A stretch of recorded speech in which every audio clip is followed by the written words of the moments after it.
Alright, in 2010, we got the way back. In 2013, we got the way, way back. And now in 2020, we once again got the way back. What is with this title being used so many times?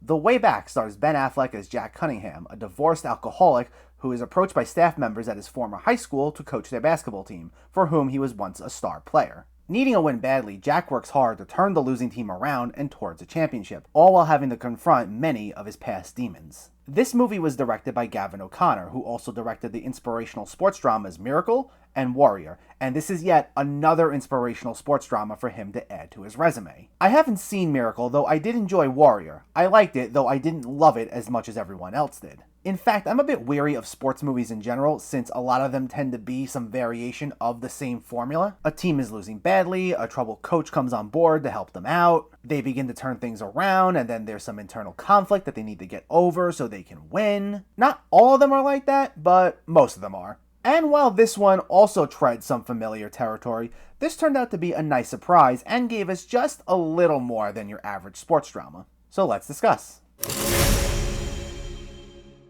There is essentially one reason this movie ends up working as well as it does, and that's Ben Affleck. He is really good here, and he holds this thing together. I feel Ben Affleck has gotten a lot of unfair criticism over the years, just because whenever he stars in a superhero movie, they tend to not be all that good, and that seems to loom over him, even though that only makes up a small part of his career. I feel whenever he stars in movies that are not blockbuster material, especially movies that he directs, he's much more in his comfort zone, and that's especially the case here. And I think what makes this performance so fascinating to watch is that he draws a lot from personal experience here.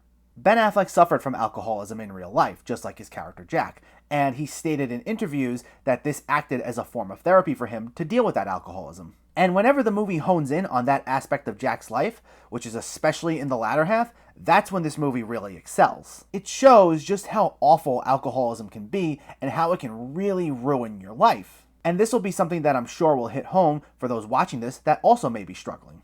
And there are other little things about this too that make it enjoyable. It is gorgeously shot, with some really nice wide shots of Ben Affleck sitting by himself, maybe mulling over a family issue he's having, or just trying to get his alcoholism under control. The cinematography and shot composition helps showcase that this is more of a character study, and didn't reflect the feel of your average sports drama. Plus, this had a nice score accompanying it. It's filled with some light piano tunes that gave it a sense of tenderness. It never tries to manipulate the audience or try to make things too schmaltzy, so it brought out the emotion beautifully at times. But yeah, my main issue is that, like I mentioned at the beginning, when it comes to the basketball stuff, this plays out like every single other sports drama imaginable.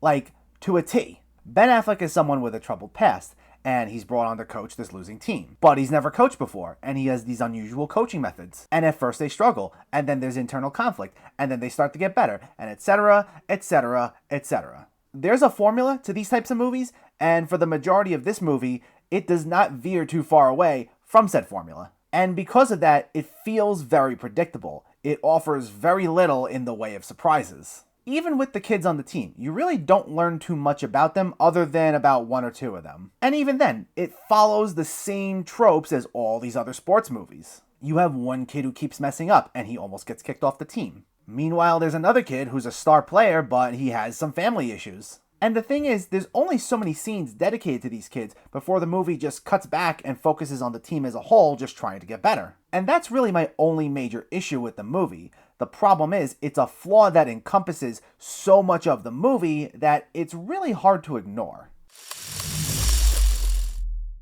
I'm not a big sports movie fanatic, but this was nice. It hits all the notes you would expect a movie like this to hit, and it can feel very predictable. But what holds this movie together and elevates it from being just a little more than your average sports drama is a great performance by Ben Affleck, as well as showing us a great character study of someone struggling with alcoholism and the effects it can have on your life. For those reasons, it's definitely worth watching. The Way Back gets a 7.5 out of 10.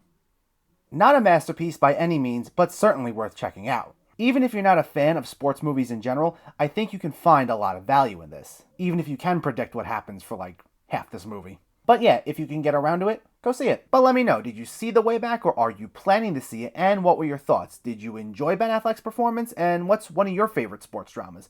Let me know in the comments below, and as always, if you like what you see, please make sure to hit that subscribe button. Thanks for watching, guys, and I'll catch you next time.